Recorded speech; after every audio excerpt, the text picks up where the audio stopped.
My name is Hannah Wilson, and right now, I'm staring at my business account. The balance, zero. Every dollar I've worked so hard to earn is gone.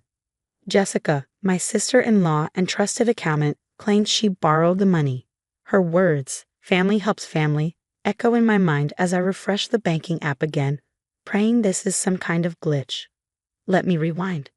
3 years ago, I launched Wilson Creative, a boutique marketing agency born from years of 80-hour work weeks and relentless ambition. It wasn't easy, but with sleepless nights and unwavering determination, I grew the agency into a thriving business with a team of 15. Then, 8 months ago, Jessica showed up at my door, her face streaked with mascara and desperation. She'd lost her accounting job and was drowning in bills. "I just need a fresh start," she pleaded over dinner, her voice breaking. "Hannah, you know how hard I worked to get my CPA license. Please just give me a chance." Mark, my husband, squeezed my hand. His eyes said it all. "She's family. Help her." I hesitated. My gut screamed caution, but as I watched her sob into her pasta, listing her mounting debts and rent troubles, my heart overruled my instincts. "Okay," I relented.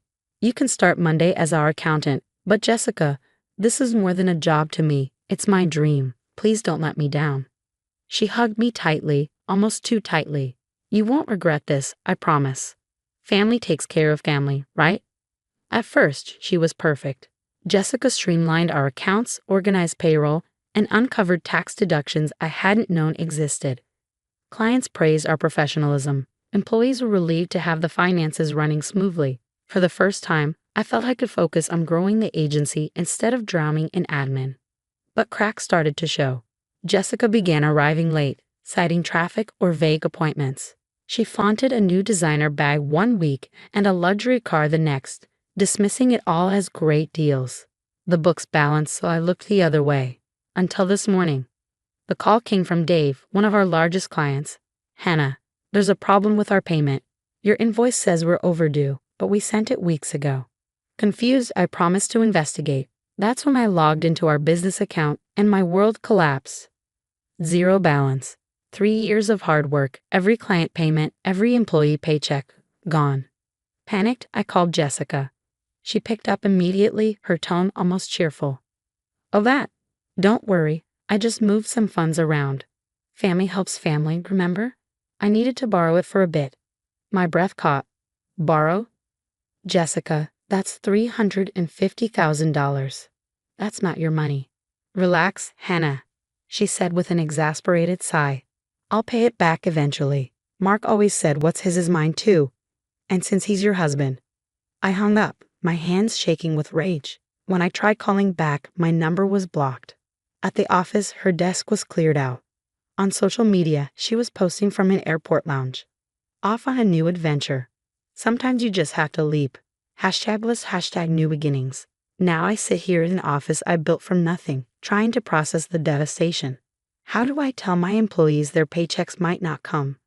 How do I tell Marcus' sister just sabotage everything we've worked for? My phone buzzes with a text from my mother-in-law. Jessica told me everything.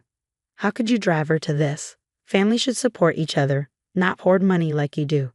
I close my eyes, anger and heartbreak threatening to overwhelm me. This isn't just about money. It's about betrayal, trust, and fighting for what's right. I've built this business from the ground up, and I'm not about to let Jessica's selfishness destroy it. She may have emptied my accounts, but I'm not going down without a fight. My hands shook as I stepped into the police station that afternoon, every step feeling like an act of betrayal against Mark. But what choice did I have?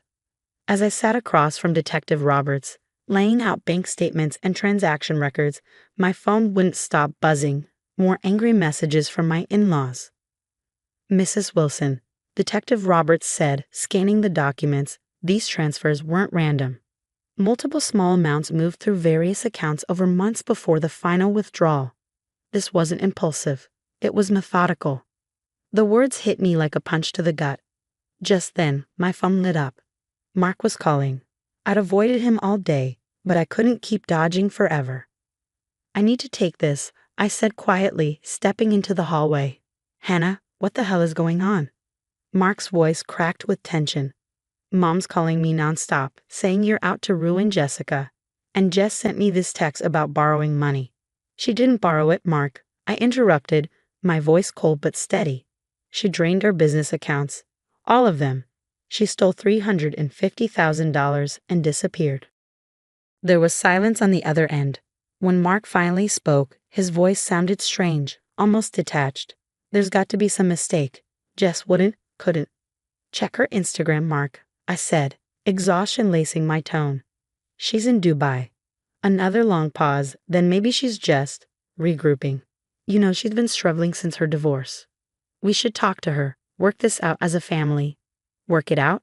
I couldn't believe what I was hearing. Mark, I have 15 employees waiting for paychecks. Clients who've already paid for campaigns we can't deliver. This isn't a misunderstanding or some family issue. It's theft. You're at the police station, aren't you? His voice turned cold, almost accusing. She's my sister, Hannah. My family. And I'm your wife, I snapped, tears stinging my eyes. This is our life she's destroying. That evening, I sat alone in my office, surrounded by the remnants of everything I'd worked for. My employees had gone home, blissfully unaware that tomorrow might be our last day. My phone sat on my desk, the screen lighting up with missed calls and voicemails, each more accusatory than the last. Then my computer pinged, a new email. My stomach twisted as I opened it. Subject: a friendly reminder. Dear Hannah, by now, you've probably noticed the changes to the accounts. Don't panic. I've been planning this for months.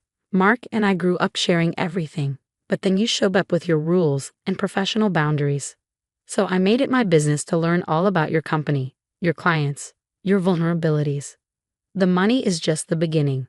Check your client contracts, specifically the ones I revised last month. You'll find some interesting changes to the payment terms. Oh, and those tax deductions I found. Let's just say the IRS might have some questions. Go to the police if you want, but remember, I have all your company's financial records. One wrong move, and I'll make sure the world knows about those creative accounting practices you use when starting out. Family helps family, right? XOXO, Jessica. I stared at the screen, my hands ice cold. Jessica hadn't just stolen money. She'd laid traps everywhere, creating a web of sabotage that could ruin me even if I recovered the funds. My phone buzzed again. A text from Mark. Coming home late. Need time to think. Mom and Dad want a family meeting tomorrow to discuss this mess he created. A mess I've created. My jaw tightened. I opened my laptop, determined to document everything. Every transaction, every contract change, every manipulative message. If my family wouldn't stand by me, I'd have to protect myself. Just then, the office door creaked open. I glanced up to see Sarah, my assistant, standing in the doorway. Hannah, I stayed late to finish some filing, and I found something weird in last week's backups. You need to see this. Look at this, Sarah said, pointing to her screen. A hidden folder of backed-up emails filled the monitor. Jessica created shadow accounts for every client, siphoning payments for months. But she made one critical mistake. She used the company's server for everything, thinking she'd erased it all. My heart pounded as we dug deeper. The emails revealed transactions to offshore accounts, exchanges with dubious consultants, and even a step-by-step plan to sabotage my company's reputation after her departure. But the most shocking discovery was a string of messages between Jessica and my mother-in-law, Helen, dated months earlier. Mom, it's all set up. Once I drain the accounts, we'll use Hannah's client list to launch our own agency. When the business fails, Mark will have no choice but to leave her. You were right, she's never been good enough for him. I felt a wave of nausea. This wasn't just Jessica acting alone. Helen had been in on it from the start. The next morning, I walked into the family meeting at my in-laws' house with a folder of evidence in hand and my lawyer on speed dial. Mark sat at the table, his face lined with exhaustion. Helen, ever the matriarch, sat at the head of the table, exuding false concern, while my father-in-law, Thomas, scrolled on his phone. Well, Hannah, Helen began, her voice oozing fake sympathy. I hope you're here to apologize to Jessica. This vendetta of yours. I slammed the folder onto the table, cutting her off. Before you lecture me, he might want to read your own emails, Helen, the ones where you helped Jessica plan to ruin my business. The room fell silent.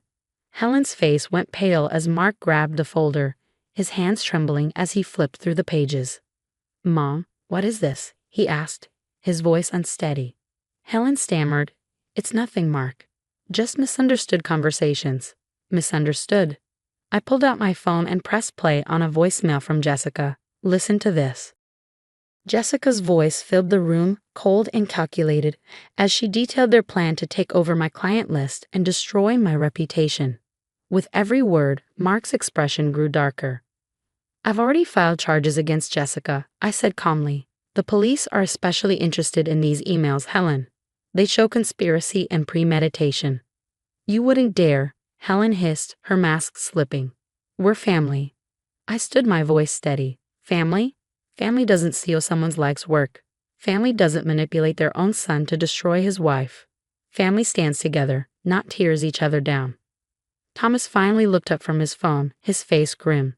Helen, what have you done? Everything unraveled after that. Thomas, a respected judge, was appalled by his wife and daughter's actions. He immediately froze the accounts Helen shared with Jessica, ensuring they couldn't access more funds. 2 weeks later, Jessica was arrested trying to enter Canada with luxury items, a forged passport, and a new identity. Thankfully, a significant portion of my company's money was still recoverable from accounts she hadn't fully drained. Helen faced her own reckoning. The scandal forced her to resign from her cherished charity boards, and Thomas filed for divorce, unable to forgive her betrayal. As for my business, we not only survived but thrived. Clients rallied around us when they learned the truth, and Sarah's discovery of the backups prevented Jessica's tampering from causing lasting damage. Mark and I had a long road ahead. The betrayal shook him deeply, and he moved out temporarily to process the fallout. But unlike his mother, he chose to stand with me, facing the truth over blind loyalty. Counseling helped us begin to rebuild the trust that Helen and Jessica had tried to shatter. 6 months later, I sat in my newly expanded office, watching my growing team work with purpose. The betrayal had taught me harsh lessons about trust, but it also revealed who truly had my back. My phone buzzed. A text from Mark. Just finished moving back in. Dinner tonight to celebrate your best quarter yet. I smiled, typing back, Yes, and Mark, thank you for choosing us. Sometimes family isn't defined by blood or marriage. It's about the people who stand beside you when others try to tear you down. Jessica and Helen thought they could destroy me with their betrayal, but all they did was show me the true meaning of family.